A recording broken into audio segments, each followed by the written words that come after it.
আজকের ভিডিওটা তোমাদের একদম অন্যরকম লাগবে, কারণ নতুন জায়গা, নতুন পরিবেশ আর নতুন সকাল। যাই হোক, অনেক দিন কোনো ভিডিও দিইনি। সবাইকে গুড মর্নিং। সকালবেলা ঘুম থেকে উঠে বিছানাটা গুছিয়ে নিলাম। বিছানাটা গুছিয়ে নিয়ে ভাবলাম অনেক দিন তোমাদেরকে কোনো ভিডিও দিইনি, আজকের একটা ছোট্ট করে তোমাদের সাথে ব্লগ শেয়ার করা যায়। তো চলো, সারাদিন আমি কি করছি তোমাদের সাথে সেটাই শেয়ার করব। ঘুম থেকে উঠে এখন বিছানা গুছাচ্ছি। তো বিছানা গুছিয়ে উঠে ঘরের বাসন টাসনগুলো ধুয়ে আনলাম। আর বেশ কিছু কাজ আমি ওঠার আগে আমার শাশুড়ি মা করে নিয়েছে। তার কারণ উনি অনেকটাই সকালবেলা ওঠে, মানে 5টার দিকে ওঠে, আর আমি একটু বেলাতে উঠি। তো যাই হোক, সারাদিন প্রচুর কাজ করি, তো যার জন্য খুব কষ্ট হয়, উঠতে একটু লেট হয়ে যায়। আর আমার শাশুড়ি মা 5টায় ওঠে, কারণ আমার ছোটো শ্বশুর ভোরবেলা উঠে হরিনাম করে, তার জন্য ওনার একটু তাড়াতাড়ি ওঠা হয়ে যায়। আর এখানে দেখো, আমাদের বালি আর কোয়ার্টার টাউনশিপ আসবে, তার জন্য করে এখানে একটা তিরপল পেতে দিয়েছি। আর তিরপলটা পেতে দিয়ে আমরা সকালের খাবার খেতে চলে এসেছি, কারণ ভীষণ জোরে খিদে পেয়েছে। এখন বাজে 9টা, আর 9টা বেজে গেছে। আর আমার শাশুড়ি মা স্নান টান করে ঠাকুরের পুজো টুজো দিয়ে নিয়েছে, কারণ ওই দিনে ওনার ছিল হচ্ছে একাদশী। তো যাই হোক, উনি একাদশী শেষ হয়ে গিয়ে একাদশীর যে পারনাটা বলে না, পালন যেটা বলে, সেটাই উনি করবে। তো যাই হোক, উনি স্নান টান করে ঠাকুর পুজো দিয়ে নিয়েছে। আর এখানে দেখো, আমরা 3জনে খেতে বসেছি, খুব খিদে পেয়েছে। তো এখানে আমরা খাওয়া দাওয়া শেষ করে নিয়েছি। আর সোনাই আর তোমাদের দাদাভাই এখানটায় কাজ করছে। ওই যে তোমাদের বললাম দেশে কেন এসেছি, তোমাদের সেটাও বলবো। তো সবাই জানো, মেয়েদের একটা আশা থাকে, আর সেই আশাটা পূরণ করা মানে হয় না, সেই জলে জল বাঁধানোর মতন। তো যাই হোক, এখানে শ্বশুরমশাইয়ের এক চিলতে জমি ছিল, সেখান থেকে আমিও একটুখানি নিয়ে নিলাম, নিয়ে একটা ছোট্টখাট্টো ঘর বানানোর মানে স্বপ্ন দেখলাম। তো সেখান থেকে আজকের একটা ঘর করে নিলাম। আর এদিকে দেখো, আমার ছোটো শ্বশুর এসে একটা ড্রাম নিয়ে যাচ্ছে, কারণ ওই যে আমাদের গ্রামের দিকে ধানের জমিতে বীজ দেয় না, সেটার জন্য আমাদের বাড়ি থেকে ড্রামটা নিয়ে যাচ্ছে। আর এদিকে দেখো, আমাদের কতগুলো ইট এসে গেছে। তো এখানে তোমাদের দাদাভাই আর সোনাই ওই যে টাইপগুলো হবে, সেই জন্য ওই বোর্ডগুলো বানাচ্ছে, কাঠ দিয়ে দিয়ে দিয়ে বানানো হচ্ছে। আর সোনাই আর তোমাদের দাদাভাই করছে, আর আমি এদিকে হচ্ছে রান্নার জোগাড় করছি। কারণ এতগুলো মানুষ, তো আমি কাজ করছি ওদের সাথে, কাজ করতে করতে তাও মাঝখানে মাঝখানে এসে আমার একটু রান্নার জোগাড় করে যেতে হচ্ছে। কারণ আমার শাশুড়ি 2 দিন ধরে খায়নি, তো ওনাকে তো আর বলতে পারি না যে মা একটু আমাদের রান্না করে খাও। তো সব কাজের ফাঁকে, মানে সোনাই আর ওর বাবার সাথে কাজ করছি, তার ফাঁকে ফাঁকে এসে আমি একটু করে এদিকে কাজ করে যাচ্ছি, মানে ভাত বসিয়ে দিয়ে যাচ্ছি, সবজি কেটে নিয়ে যাচ্ছি, মানে এরকম। তবে যাই হোক, আজকের মানে দেশের দিকে এলে তো মানে সবজি, এই সব শাক পাতার কোনো অভাব হয় না। তো আজকের খুব কলমি শাক খেতে ইচ্ছা করছিলো, যে একটু কলমি শাক ভাজা করব। আর যেহেতু পুকুর খালের সব জল ছেঁচিয়ে সব ধানের জমিতে তুলে দিয়েছে, অনেক পুকুর শুকিয়ে গেছে, যেগুলো ফুল হয়ে গেছিলো কলমি শাকের, সেগুলো ছোট ছোট ডগা বেরিয়ে গেছে, ওখান থেকে কিছুটা কলমি শাক তুলবো আজকের।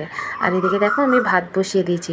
ভাত বসিয়ে দিয়েছি বলে ভেবো না যে মানে খুব তাড়াতাড়ি বসিয়েছি, এখন কিন্তু অলরেডি 11টা বেজে গেছে, আর আমি ভাত বসিয়ে দিয়েছি। আর এদিকে হচ্ছে সোনাই আর ওর বাবা কাজ করছে। বেশ খানিকটা বোর্ড বানিয়ে নেওয়া হয়ে গেছে। আর এই যে হাতুড়ি দিয়ে দিয়ে পিটিয়ে পিটিয়ে, তো যথেষ্ট কষ্ট হয়, যারা করে তারা জানে। তো আমিও ওদের সাথে বেশ কিছুক্ষণ কাজ করছিলাম। আর আমি যখন কাজ করছিলাম তখন হচ্ছে মানে ভিডিও করার লোক ছিল না, ওদেরটা আমি করে দিয়েছি, কিন্তু আমারটা তো আর কেউ করে দেয়নি। তো আমার কাজ করাটা তোমাদের আর দেখতে হবে না, ঠিক আছে, অন্য কোনো সময় তোমাদেরকে দেখাবো। আর এদিকে দেখো, শাশুড়ি মাকে নিয়ে চলে এসেছি আমাদের একটা ছেঁচা পুকুরের মানে খোলে, কারণ এই পুকুর ছেঁচে জল তুলে নেওয়া হয়েছে। আর যে কলমি শাকের ডগাগুলো ছিল, সেগুলো শুকিয়ে গেছিলো, গিয়ে যেগুলো শিকড় মানে গাঁট বরাবর, সেগুলো থেকে ছোট ছোট কলমি শাকের ডোক বেরিয়েছে, ওইগুলো এখন আমরা তুলে নিয়ে যাবো, আর একদম পরিষ্কার চকচকে। তো ভাবলাম কি কিছুটা কলমি শাক তুলে আনি। তো শাশুড়ি মাকে ডেকে নিয়ে বললো, আমার যেহেতু আসতে ভয় লাগার, দেখতেই পাচ্ছ ঝোপ ঝাড় জঙ্গল, কোথায় সাপ কোপ থাকবে, এই যে বলে না মরণের ভয় আছে। তো যাই হোক, আমার তো ভীষণ মরণের ভয় ভাই, হয়, তার জন্য করেই আমি চলে এসেছি শাশুড়ি মাকে নিয়ে। আমি বলি চলো আমার সঙ্গে তুমি। একটা হাতে ঝুড়ি নিয়ে নিয়েছি, বাঁশ দিয়ে বানানো যে ঝুড়িগুলো হয় না, ওই ঝুড়ি একটা হাতে নিয়েছি, নিয়ে আর চলে এসেছি। আর এই যে পুকুরটা দেখতে পাচ্ছ, এই পুকুরটা কিন্তু আমাদের ঠিক না, আমার ছোটো খুশো, মানে আমার একটা খুশ্বশুরের। ওদিকে দেখো ওই যে দূরে আমার শাশুড়ি মা শাক তুলছে, আর আমি শাশুড়ি মার থেকে আরও অনেকটা দূরে চলে এসেছি, এসে আমি এখানে তুলছি শাক। আর আমার শাশুড়ি মা হচ্ছে ওদিকে শাক তুলছে, আর ছানছে শাক, আর আমি হচ্ছে কলমি শাক। তো যাই হোক, শাক ঠাক তুলে নিয়ে শাশুড়ির সঙ্গে বাড়ি চলে এলাম, কারণ বেশিক্ষণ তো থাকা যাবে না। ওই জন্য শাক পাতাগুলো তুলে ঝুড়ি ভর্তি করে নিয়ে বাড়ি চলে এলাম। এসে এখানে রান্না বসিয়ে দিয়েছি। আর দেখো আমি ভাত বসিয়ে চলে গেছি, আর সোনাই আর ওর বাবা এত পরিমাণে কাজে মানে অঘরে কাজ করছে আর কি, মানে নিজেদের মন প্রাণ দিয়ে কাজ করছে। এদিকে যে উনুনটা লিভে গেছে সেটা কোনো ওদের হুঁশ নেই। তো যাই হোক, আমি এসে আবার নতুন করে উনুনটা, মানে এতক্ষণ আমার ভাত হয়ে যাওয়ার কথা, যে ভাবলাম কি এসে ভাতের মাঠটা উপর করে দিয়ে তারপরে আমি বাকি মানে শাক টাকগুলো কেটে কুটে নিয়ে একটু মাছের তরকারি করব। তো আমি জানি আমার ভাত হয়ে যাবে, আমি গিয়ে তার মধ্যে সব করে নেব। কিন্তু মা এসে দেখি কি, এই তো সে গ্যাস বলছি সরি, তো উনুন লিবে খোদ পড়ে আছে। খোদ মানে কি বোঝো জানি না, মানে একদম উনুনটাই লিবে গেছে। আর এই যে আমি এখন ওনাদেরকে দেখাচ্ছি যে দেখো উনুনটা লিভিয়ে দিয়ে গেছে, আর আমি জ্বালিয়ে দিয়ে গেছি, ওরা লিভিয়ে দিয়েছে, এইরকমই একটা বিষয়। তো যাই হোক, আমি এখন গ্রামের বাড়িতে আছি, যার জন্য ব্লগ দেওয়া হচ্ছে না। কারণ যদি আমি ভিডিও করতে যাই, কারণ স্ট্যান্ড তো নেই যে স্ট্যান্ড থাকলে আমি ভিডিওগুলো করে তোমাদেরকে দেখাবো। তো রান্না বান্না করে খাওয়া দাওয়া করে একটু শুয়ে পড়েছিলাম। একটু শুয়ে পড়ার পরে দেখি ভীষণ মানে ব্যান্ড পার্টি বাজছে, ব্যান্ড পার্টি বাজনাগুলো হয় না, সেই ব্যান্ড পার্টির বাজনা বাজছে। আমি তো দৌড়াতে দৌড়াতে এসে দেখছি এখানে প্রচুর পরিমাণে আমাদের একটা মানে আমার শ্বশুরবাড়ির একদম সামনেই একটা বড় স্কুল আছে, প্রাইমারি স্কুল। একদম আমাদের বাড়ির সামনেই একটা প্রাইমারি স্কুল আছে। ওই স্কুলেতে না দেখছি মানে প্রচণ্ড ব্যান্ড পার্টি বাজনা বাজছে, তারপর হচ্ছে চকলেট ফাটাচ্ছে সবাই। তো আমরা তো দৌড়াতে দৌড়াতে এসে দেখি কি, বাবা চকলেট ফাটা! আমরা তো ভেবেছি হয় মানে কারোর মানে বিয়ে করে বউ নিয়ে আসছে। দেখো গ্রামের দিকে আমাদের কি হয় বলো তো, এখনও ওই চলগুলো আছে যে বিয়ে করতে গেলে ব্যান্ড পার্টি বাজনা নিয়ে যায়, আবার বিয়ে করে বউ নিয়ে আসার সময় ব্যান্ড পার্টি বাজনা বাজিয়ে আনে। জানো তো, আমার বিয়ের সময়ও হয়েছিল। তো যাই হোক, আমি তো ঘুম থেকে উঠে তড়িঘড়ি করে এসে দেখছি যে অলরেডি এখানে তোমাদের দাদাভাই মানে ভিডিও করছে। আর আমি এসে আমি সবাইকে জিজ্ঞেস করছি কি হচ্ছে কী হচ্ছে, কিন্তু একটা জিনিসে মানে একটু আমার ডাউট হলো, প্রত্যেকের হাতে এখানে তোমরা এই যে মানে পতাকাগুলো দেখতে পাচ্ছ, এই পতাকাগুলো দেখতেই পাচ্ছ যে কিসের পতাকা। তো যাই হোক, আমি তো এসে মানে মানে অবাক হয়ে গেছি যে আসলে জিনিসটা কী হচ্ছে। এত মেয়েরা দাঁড়িয়ে আছে গোল হয়ে, তারপরে সবাইকে জিজ্ঞেস করছি কী হয়েছে কী হয়েছে, কারণ আমি ঘুম চোখে না ধরপড় করে উঠে এসেছি, বুঝতে পারছি না কী হচ্ছে।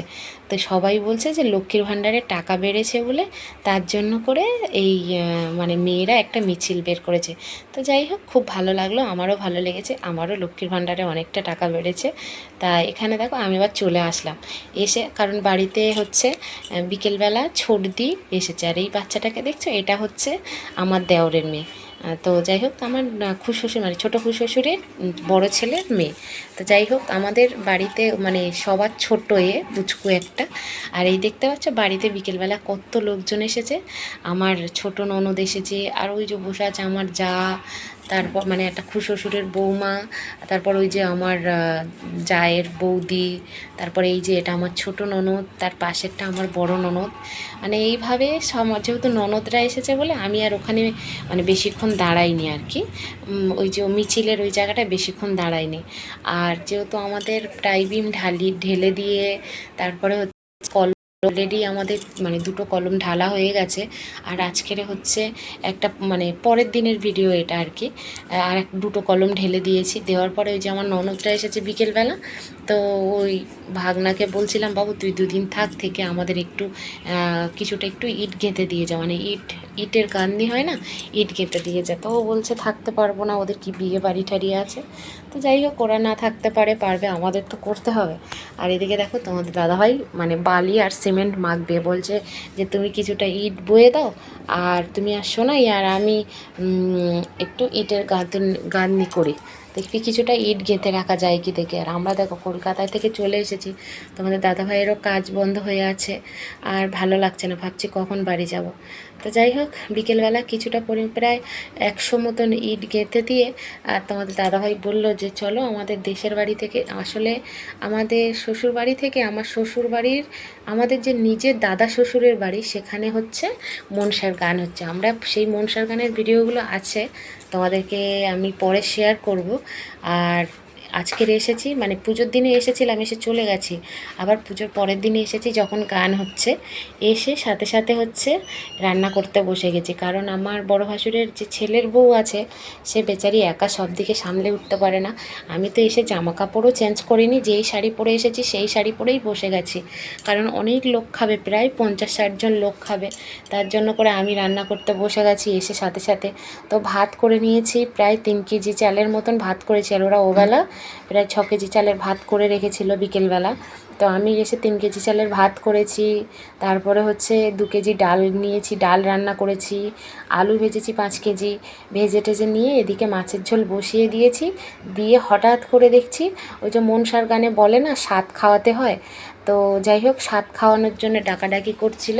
আমি, আমাদের বাড়ির বড় বৌমা আর আমার একটা জা, 3 জনে মিলে চলে গেলাম ওই যে সনকা বলে একজন আছে না, ওনাকে স্বাদ খাওয়াতে।